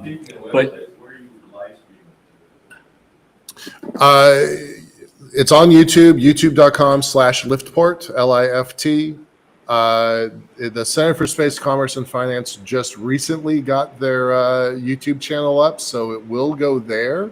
And that's CS Center for Space Commerce and Finance. CSCF.space. Anyway, I just wanted to mention people like him, people like Manny, and some of the folks, as other great folks that we know in here, they really epitomize that expression. If you can do what you love, you'll never work a day in your life. Right. Yeah, that's true. Exactly. Just a couple of comments about Brian. So back in 2008, NSS did its first space settlement calendar, an actual physical calendar. And Brian won the calendar art contest, and we had the cover art for that. And I believe we're using your animation of an L5 colony on our website, on the main homepage. That's right. Yeah. And tonight, finally, he's going to be recognized. So he's going to receive the Pioneer Award for art. Oh, I didn't know that. So Right on. if you're not going to the dinner, you can come in after dinner for a talk and program. Thank you. Congratulations. Congrats. Right on. Congratulations. We have about half an hour. Is there anybody that wants to come up and grab the mic? Did I just? No, I was just going to mention something because I want to, because we're going over news items here and there, but I wanted to just in the interim bring up something. A piece of our space history has gone away. Oh, ULA. Yeah. ULA Space Launch Complex 37 Blockhouse. All their Delta rockets went through there for many years. And it was demolished last a week ago today. End of an era. And I thought, I don't know if we need a moment of silence for that. I thought it's something significant, especially for some of us graybeards who, have been watching these things come and go forever. And so 37 is that launch site is pretty much gone. And so we still have, but But Saturn 1 and Saturn 1B launched out of there, the Delta 4 and Delta 4 Heavy launched out of there. This is where the starships come to. It is, yeah. Yeah. Let's chat about that for a second longer, right? So, just to bring everybody up to speed, I think some of you all know some of it, but a couple of years ago, Musk wrote this pretty famous tweet that said 1,000 launches a year. And a lot of people, like, reverse engineered that. Like, how are you going to do that? And the only way to do it is have multiple launch sites, multiple launch and recovery sites. And this one, Pad 37, it's going to have the great big arms to catch. So it's not just going to happen at Starbase. It's going to happen here in Florida, which I think is a very bold step. I think it's necessary mathematically, logistically. And it does kind of say we're in this for the long haul, right? Like, if they only had the one site in Texas, you could get away. You could argue that it's an anomaly, but if you're doing multiple of these, that legitimizes. And I think we're going to have to really move on that. I think you probably know what's actually spurring them to do that, because China's doing it. They're basically cloning a version of this with their own chopstick, recovery method. Yep. And so things aren't, people aren't waiting around. Well, Honda copied. Yeah. Yeah, it's going to be a copy of whatever comes along. I mean, that you have to compete. And why start at the back of the line when you can start with where everybody else is? Absolutely. Right? It's a no-brainer there. Yeah. Another one? Okay, sure. Your turn. Oh, I didn't have one queued up. I thought you had one queued up. See, live. That's right. All right. Well, let's do a little self-publicizing, shall we? Okay. Mars settlement and more. Global space leaders will tackle big ideas next week at ISDC. So, kind of nice to have space.com covering us. Are they here today? Are they in the building? They are often here. I haven't seen Larry David, and he's the only one I know on site. So he's at the bar. Whoops! I thought I was sharing. Oh, but you I'm know not I'm sharing. sure. Yeah. This is live. This is on there. This is live. Yeah. Whoops! I'm on the wrong page. That's what I'm. Yeah. Well, let me share something just so people understand. My screen, my personal screen, is being slaved to that, it's being mirrored over here. So this here, what you see here on the restream, this is what the people at home see. Right. They see us talking and they see some things pop up. I did this for you guys. Yeah. So you could, so you could follow along easier. There's also a chat that's happening in the background over there. So we're trying, and Sean is like running a bunch of this stuff. So we're trying to like present to this room and then present out and then go to YouTube, like all of them all at the same time. So first time we've ever done a live show. Well, so that's not fair. This is the first time we've ever done a show with an audience. All of our shows are live, Mondays and Thursdays. Yeah, and they're pretty chaotic on live when we're doing. But we're getting better. We're getting better at it. We're getting better. We haven't tipped over yet. We do have a unique methodology that I think works. Yeah. And so it's like hoping we can convince everyone else. This is what we normally do. We got more than that, but you can see the one. There's what we usually do is we'll have about the first 20 minutes or so. I tend to be long-winded, so sometimes it's 25 minutes, where we'll just we'll do news reviews. Like because we're doing a show twice a week, there's news coming out constantly about this industry, especially about the money side of it. So there's always fresh content. We have a lot of experience doing this stuff, and so we can usually take the current event news and throw a historic context into it. And that's been pretty interesting. And then the second half of the show is really about our guests. So we'll bring in the guests. We'll talk about money and space. What do they Specific do? topic. Yeah. Yeah, generally what happens is we started out with two things. We started out with the people who write the checks and the people who get the checks. And so we have them on a lot. But then we threw in people who are kind of movers and shakers and disruptors, you know, kind of in between, and we get them in there. We may add different kinds of people down the road as we figure out just how far we can reach without getting past our true purpose. We have a program called a micro grant where we give out $1,000 a month to startups, garage level startups. We did that for about the first 5 months or so. We're actually in a pause right now till we get some kind of reconfirmation with one of our sponsors. But that's a program that's really neat because it takes people that are just getting started, really at the idea stage.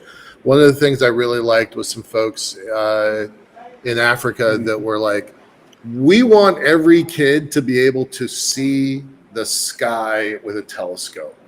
Like that really spoke to us. So that was such an easy decision to send that guy $1,000 and say, go buy some telescopes. Like, go do that thing. That's a great idea. Others have done things like hire graphic designers to build a better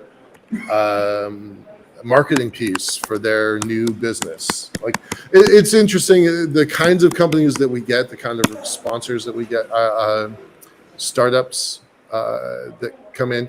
But that's been our show, and it's been really a lot of fun. So yeah. And there it is. There's our And there it site, is. Space There's our site. Microfund. I just wanted to show you the people when they go to apply. This is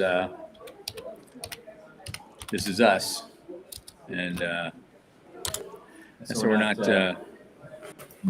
not having applications right now. We're going to restart that probably maybe as soon as July, and then we'll because I'm talking to some of our sponsors right now to see where we're going to go. We wanted to take a little break and see and do an assessment of the impact of what we're doing. And I think we have a great story to tell. We do. And so especially to our sponsors, so we can go on. I mean, you talked about the guy who who did the thing in Africa, but there is also a guy in India that developed some interesting stuff. Mm-hmm.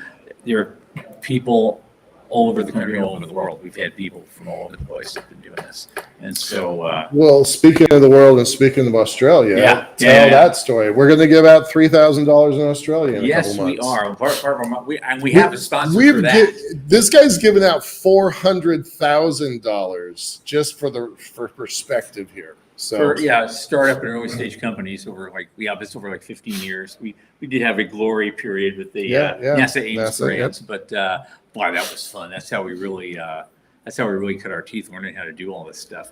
But and as part of the Space Generation Congress, which is just before the International Astronautical Congress in Sydney, we're doing something. It's called an elevator pitch competition, where the students and young professionals, they get to put up a team, and they get ideally maybe 10 of them to come up and do like a 2 or 3 minute elevator pitch each. And then we're going to pick the best 3 and give them each a $1,000 micro grant right there on the fly. Real honest money, a real check, and I'm writing right there on site. No fancy printed up things that you're waving. No, right, here it is. Here, have some money. Go do it. Go do it. So that's going to be fun. That's coming up September 27th in Sydney. Cool. Yeah, I'm still fundraising for the SIS. We do something also part of our program. We do something called Space Investment Summit, and we've been doing that off and on since 2007, and it's been well received over the years. The first one we did internationally was in 2018, I believe, in Luxembourg, and so I am looking forward to this opportunity in Australia because this will be the first time that it's not a North America and Europe only club. We're going to get all of Oceania involved. We're going to get Bunch all of of folks in Asia Singapore. involved. We're going to get that's Australia and New Zealand involved. We're going to get there's a lot of investors over there. They're through my contact there, they were getting that we're going to bring to the table, and we're going to get them all to show up. And a lot of people coming from Asia, both China and Taiwan. Interestingly, that's going to be some interesting logistics to do that because of just international policy type stuff. But but the people in Taiwan are very, very interested in what we're doing, and they're all coming. People from Singapore, people from Thailand. Some of the Thailand people, I got to talk to you about that briefly, because these are all these guys, because you see it in this country for years and years. In this country, you see people who made boatloads of money doing something else, like Elon Musk, and now they want to do stuff in space. Well, there are people like that in Thailand, it turns out, a whole bunch of them. They all made their money in legal weed. All of them.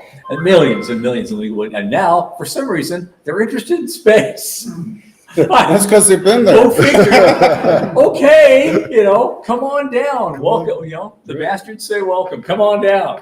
We'll get you in and we'll get you hooked up.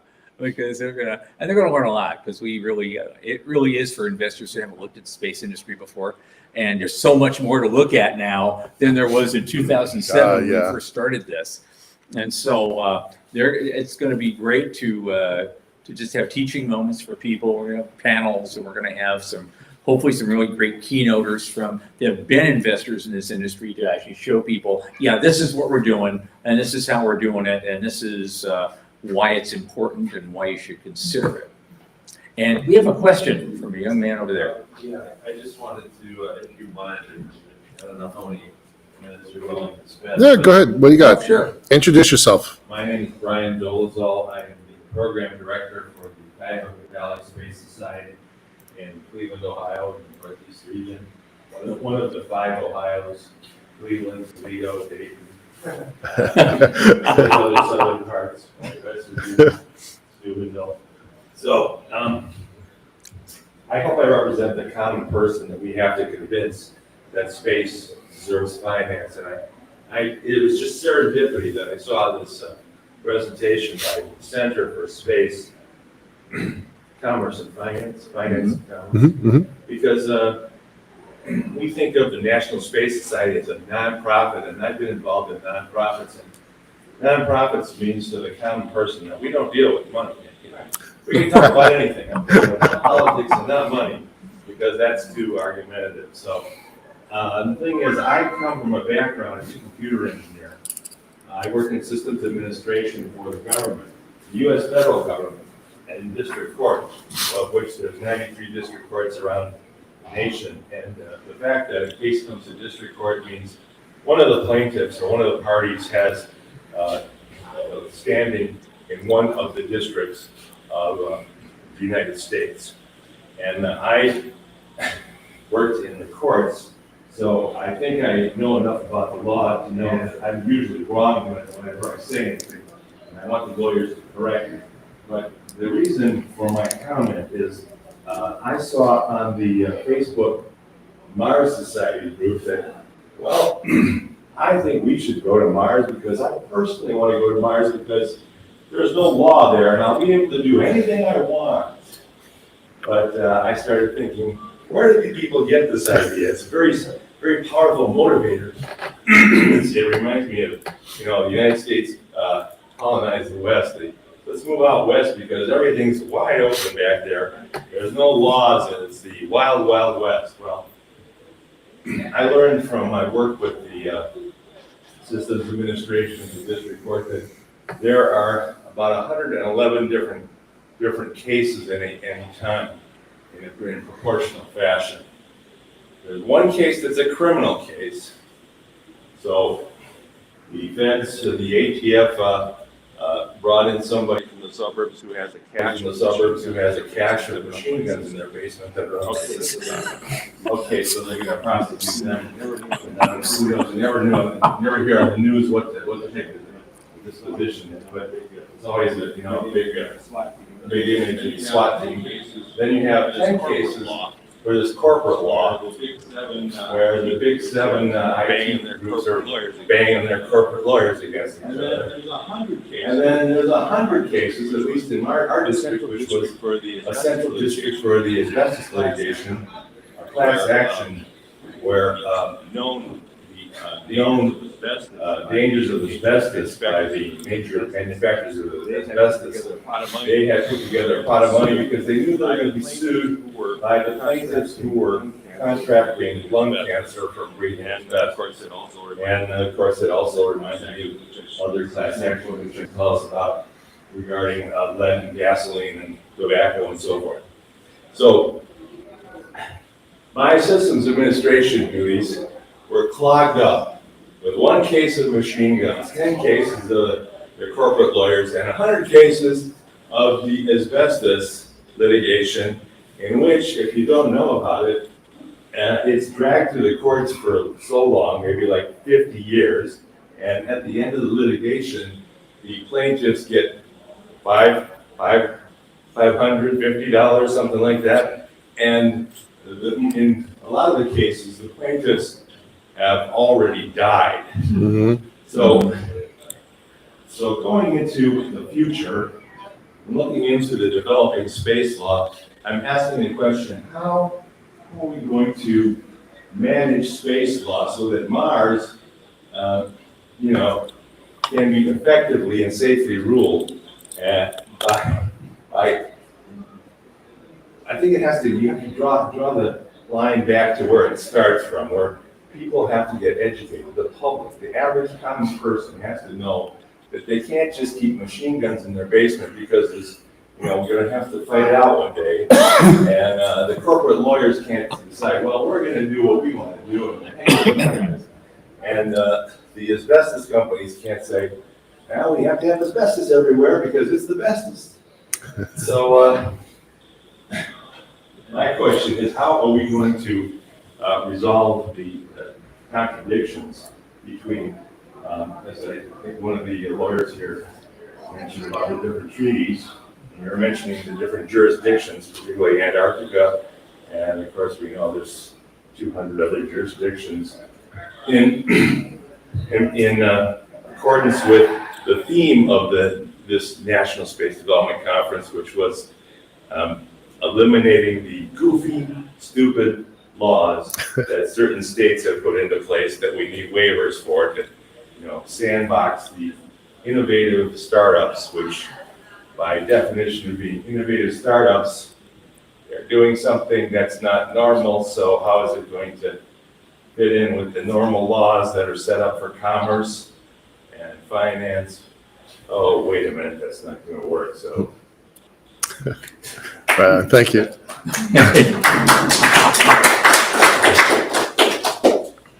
There are a lot of things with the legal parameters that we're going to need some sorting out, but then you got to look then from another angle. The great Robert Heinlein used to say that, well, you know what?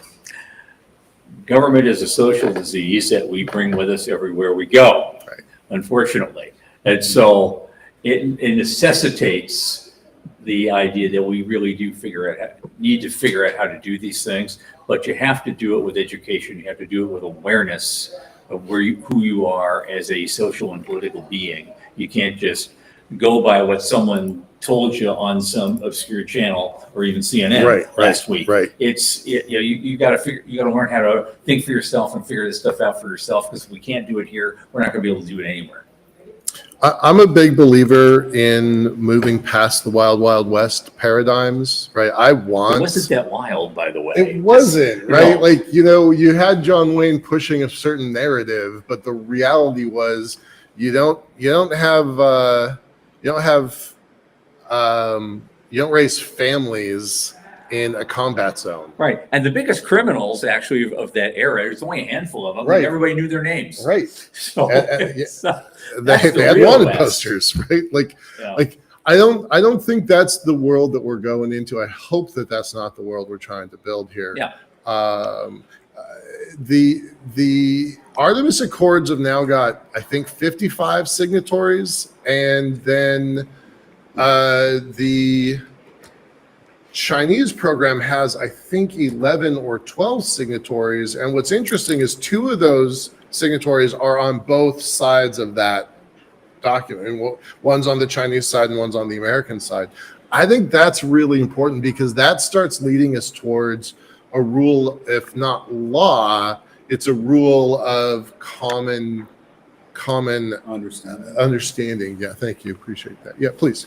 I just couldn't help but make a comment as a person who studied law and space law. So I think what I lament and what I think the opportunity is and I imagine many people here have come across this, but we're possibly more engaged and more aware, is how many people, you know, in a terrestrial sense, don't even know that we have outer space treaties in that regard. So, you know, when people hear that there's actually laws for space that are really, is there? And so there's actually a whole myriad of laws, you know, 5 treaties, etc.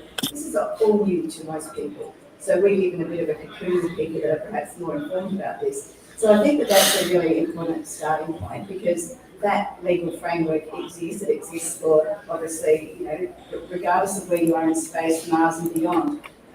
You know, the biggest issue that will happen in the future, if we say the laws we have are the laws we're going to have, we'll work with that. Mm-hmm. How do you enforce them as you get further and further away? And that just comes down to communications and appreciation.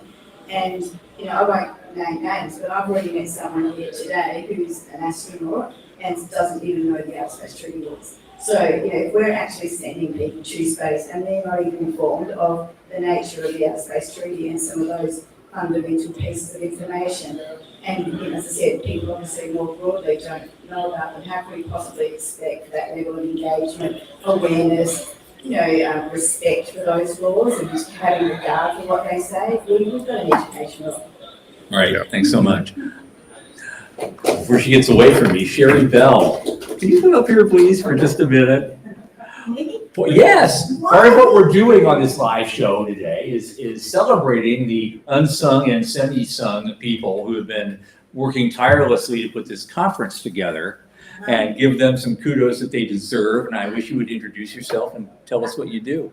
I'm Dr. Sherry Bell. I'm a member of the awards committee for the National Space Association. And I run a track, most years I run a track called Living in Space. And that's a lot. Yes, it is. That's actually a lot. It's quicker to say than it is to do. I can guarantee you that. Sherry, are you also a sponsor this year? Huh? Are you also a sponsor of the No, I didn't sponsor this year. Often, many years I do sponsor, in fact, also. Yeah. And I've been doing it for years. I know. I've been doing this a long time. I know. Yeah. So I just wanted to put you out there and say, Okay, there you hey, go. to our listeners at home and to everybody in here, I'm going Thank to you, say, Tom. absolutely, thank you for all that you do. We appreciate it.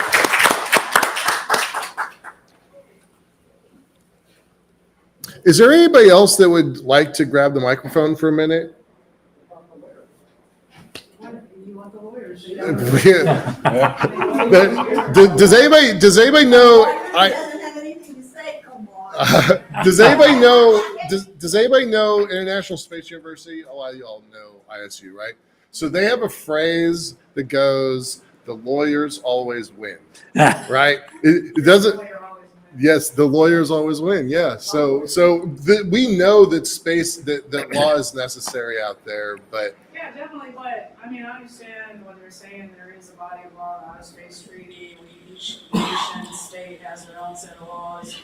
However, there's a question as to once humans settle, or genetically engineered humans settle outer space, and they become self-sufficient, where they have their own economy, they're not reliant on planet Earth, will they declare their independence and make their own set of laws? Right. So we could come to a point in the future where that happens.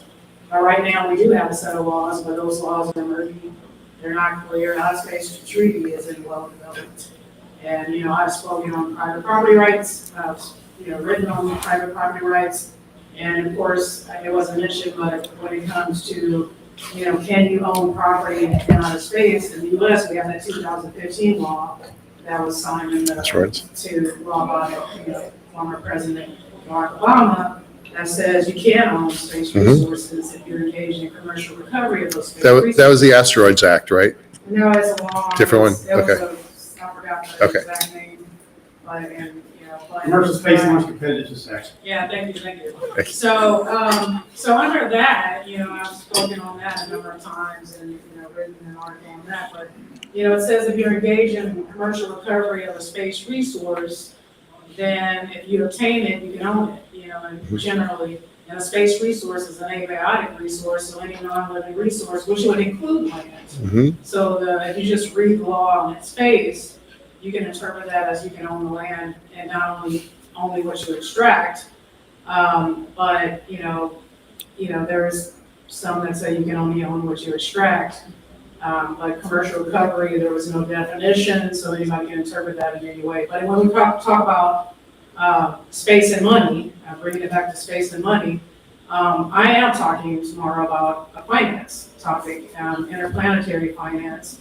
And the scenario is if, you know, an Earth-based lender makes a secure loan to a company or individual that has assets in outer space, and they default on that loan. How do you recover? How do you recover that asset? So it's repo in space, repossession. Love it. Love it. So I think where the money comes in is the technology that enables people here on Earth to, like in the finance space, how do we recover that asset, right? So the space debris cleanup liability companies that are developing robots to, you know, take possession of defunct satellites or whatever, well, that technology is going to be used by creditors, lenders, to that repo robot to repossess assets. The autonomous technology, the self-driving vehicles that we have in the automotive industry, you know, and, you know, I have to note that Ford Motor Company filed for a patent application for a car to repossess itself and drive itself back to the showroom. It was reported that that patent application was abandoned by Ford, but doesn't mean that technology is not being developed. So the same concept, and I'll be talking about this tomorrow, but the same concept is, you know, a lender can even have an autonomous spacecraft eventually drive itself back to Earth. Now the question is, how does a creditor or lender be the one to, you know, actually have that happen when it's the actual company that launches that spacecraft, you know, into space that has to originally go to the FAA and get a license for that. And I know there's a discussion about FAA and reentry, but I think after the BARDA issue, then the FAA now sent out a notice that you have to, you know, before you even send the reentry vehicle up, you have to have both your launch license and your reentry license at the same time, so you can't have one. So I guess that would, you know, undoes the BARDA issue that happened earlier. I hope so. But yeah, so I think, you know, when it comes to where the money is, it's going to be in the technology that's developed, and it's going to be used in other ways than it was originally intended. And I think, you know, especially when we look at the finance industry, you know, what's happening on Earth is easily going to be applied to outer space. Right on. Thank you very much. Thanks so much. Thanks for coming up. Absolutely. Okay, we got like a minute to go. Michael, final words. Final words are just really to say thank you. Thank you for this. This was a bit of an experiment, a bit of a gamble. So I want to say something real quick. Yeah. All right, folks, as the producer here, I want to tell you that I took on this role not that long ago. I had the wonderful chance to talk to Joe and have him on a couple times. If you guys want to check out our show, you can go to Spotify. They're uploaded there. This is a great platform to come and talk to people about what you do and where the intersection of finance comes into what you do. And it was really educational for me because I came from outside the industry coming in. I'm getting caught up. I'm just helpful to have a well of information from this guy and this guy right here. But please check it out. It is very important because this is something that I know this industry really needs. We can talk about this inside. We also need to get it outside. We need to get other people involved. We don't need just us. We need more than just us. We need the average person too to know us. So yeah, give us a check out. I really appreciate you guys. You guys are awesome. Thank you so much for coming. And I'll turn it over to Tom. He'll wrap it up. Okay. We've had a great time today, and we got to pay some very, very overdue attention to a lot of great people who have been involved in putting this conference together over the years. And I'm glad a lot of them came, and we had some great conversations. Some of the folks that are going to be participating in my business track tomorrow, just 2 doors down in Salon 16, make a note, starts at 10 o'clock, and you're going to see some incredible people there too. And so we're gonna wrap this up for the first time ever. We've done a live show. Maybe we'll do it again someday.